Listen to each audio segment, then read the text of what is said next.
RS brothers లో ఆషాఢం KG sale మళ్ళీ మొదలైంది. మరెన్నో క్రేజీ ఆఫర్స్ ఖైదీ చేయండి ఆర్ఎస్ బ్రదర్స్.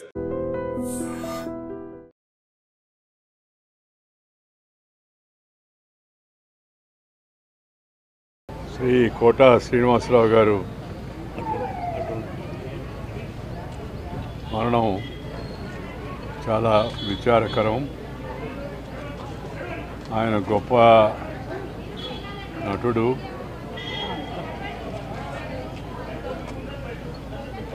మానవతావాది, విలక్షణమైన పాత్రలను పోషించి మెప్పించి ప్రజల యొక్క అభిమానాన్ని పొందిన మహానటుడు. వందలాది సినిమాలో నటించి అటు విలన్ పాత్రలో ఇటు విలక్షణమైన యాక్టర్ పాత్రలో ఆఖరి వరకు కూడా ఆయన సినిమాలో కనపడితే కాస్త హాస్యం పండుతుంది అనే విధంగా వారి సినిమాలు ఉండేవి. దాంతోపాటు వారు మా హయాంలో భారతీయ జనతా పార్టీలో చేరి విజయవాడ నగరం నుంచి శాసనసభ్యుడిగా ఎన్నికై ఇక్కడ కూడా చురుగ్గా కార్యక్రమాల్లో పాల్గొంటూ ఉండేవాడు. ఆ మధ్యకాలంలో వారి కుమారుడు అకాల మరణంతో ఆయన బాగా కుంగిపోయాడు.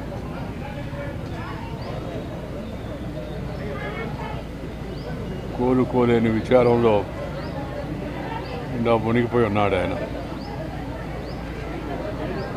అలాంటి తరుణంలో మరి ఇలాంటి విషాదకర వార్త వారి గురించే రావడం చాలా విచారకరం. కొన్ని ప్రమాణాలు, కొన్ని పద్ధతులు, మంచి సంస్కారం కలిగిన ఒక మంచి నటుడిని తెలుగు చలనచిత్ర పరిశ్రమ కోల్పోవడం చాలా విచారకరం. తెలుగులోనే కాకుండా తమిళ్లో, కన్నడ, మలయాళీ, అలాగే హిందీ భాషలో కూడా నటించేవారు ఆయా ప్రాంత ప్రజలందరినీ కూడా ఎంతో మెప్పించారు. అలాంటి మహానటుడు ఇవాళ మన మధ్య లేకపోవడం చాలా విచారకరం. వారి ఆత్మకు భగవంతుడు శాంతి కలిగించాలని నేను కోరుకుంటున్నాను. వారి కుటుంబ సభ్యులందరికీ నా హృదయపూర్వకమైన సానుభూతిని తెలియజేస్తున్నాను. సుమారుగా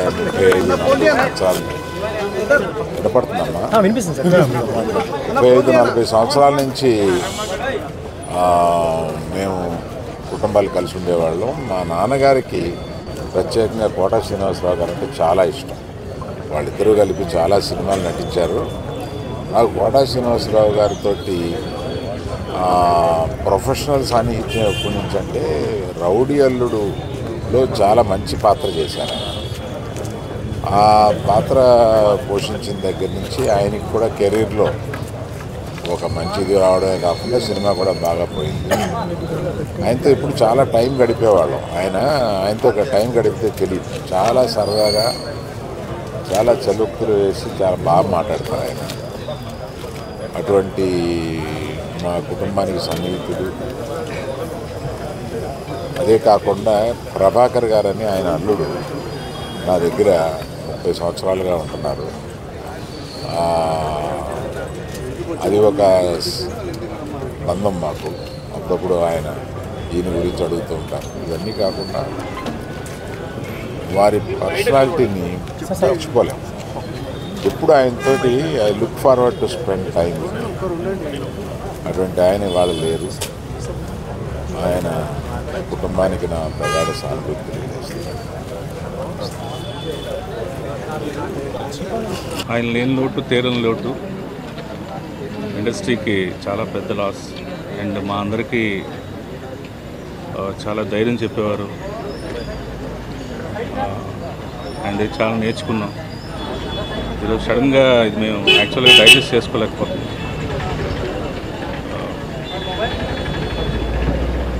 ఆయన గురించి కొత్తగా చెప్పడానికి మేము తీవ్ర దిగ్భ్రాంతిలో ఉన్నాం. And we lost a big man. ఎన్నో సినిమాలు మేము చాలా నేర్చుకున్నాం. షూటింగ్లో కూడా చాలా సూచనలు కానీ ఎలా ఉండాలి నేర్పించేవారు. ఈరోజు ఆయన లేరు అంటేనే మేము పట్టుకోలేకపోతున్నాం. Very sorry. ఇది ఆయనకి ఆత్మ శాంతించాలి మనస్ఫూర్తిగా కోరుకుంటున్నాం.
విలక్షణమైన నటనకి పరిపూర్ణమైనటువంటి రూపం కోటా శ్రీనివాసరావు గారు. మహానటుడు, ఒక లెజెండరీ క్యారెక్టర్ యాక్టర్. మా ఇద్దరి నట ప్రస్థానం కూడా ఒకే సినిమాతో ప్రారంభమైంది. అది ప్రాణం ఖరీదు. అఫ్కోర్స్ ఇక్కడే నారాయణమూర్తి ఉన్నాడు. నారాయణమూర్తి కూడా ఆ సినిమాతోనే ప్రారంభమైంది అనుకోవచ్చు.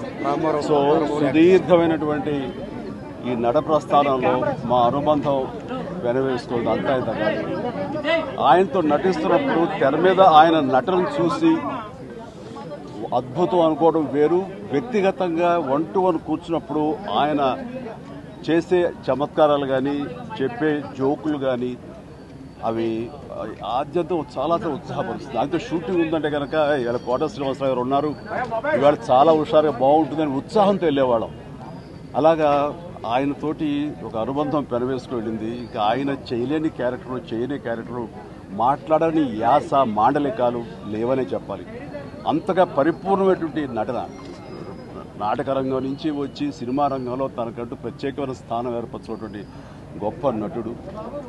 ఆయనతోటి నాకు ఎన్నో సినిమాల అనుబంధం ఉంది. ప్రతి సినిమా ఒక్కొక్క అద్భుతమైనటువంటి నాకు ప్రత్యేకం. అండ్ అలాంటి మా కోట శ్రీనివాసరావు గారు ఈ రోజున లేరు అనుకోవటం అనేది నిజంగా చాలా తీరని లోటు. అండ్ ఇది వాళ్ళ కుటుంబానికి, పరిశ్రమకి తీరని లోటు. అలాంటి మహానటుడు, అలాంటి వైవిధ్య పాత్రలు పోషించేటటువంటి విలక్షణమైన నటుడు మళ్ళీ వస్తారని అనుకోవటం లేదు. అలాంటి నటుడు మనకు దొరకరేమో కూడా, ఉండరేమో కూడా. అది ఎవరు పూర్తి చేయటువంటి చాలా భారీ నష్టం ఈ పరిశ్రమకి. వారి ఆత్మనికి శాంతి చేకూరాలని భగవంతుడు ప్రార్థిస్తూ వారి కుటుంబ సభ్యులకి ప్రతి ఒక్కరికి నా ప్రగాఢ సానుభూతిని తెలియజేస్తున్నాను. నిజంగా ప్రస్తుతం ఉన్నటువంటి సమాజం దేనికి ప్రయారిటీ ఇస్తుంది? ఆర్థిక సంబంధాల చుట్టూ మాత్రమే తిరుగుతోంది. మళ్ళీ ఎన్నికలంగానే చాలా విరక్తి కలుగుతాను. మంచి అనిపిస్తుంది కదా, లేడీస్ కూడా ఛాలెంజింగ్ జాబ్స్ చేసినప్పుడు చాలా బాగుంటది. ట్రాఫిక్ అసిస్టెంట్స్ గా నియమించిన ట్రాన్స్జెండర్స్ అందరితో సాల్యూట్ చేయించుకుంటున్నారు. ఫుడ్ డెలివరీ ఇవ్వటానికి వెళ్ళినటువంటి డెలివరీ బాయ్ అనిల్ పై కళ్ళ ముందు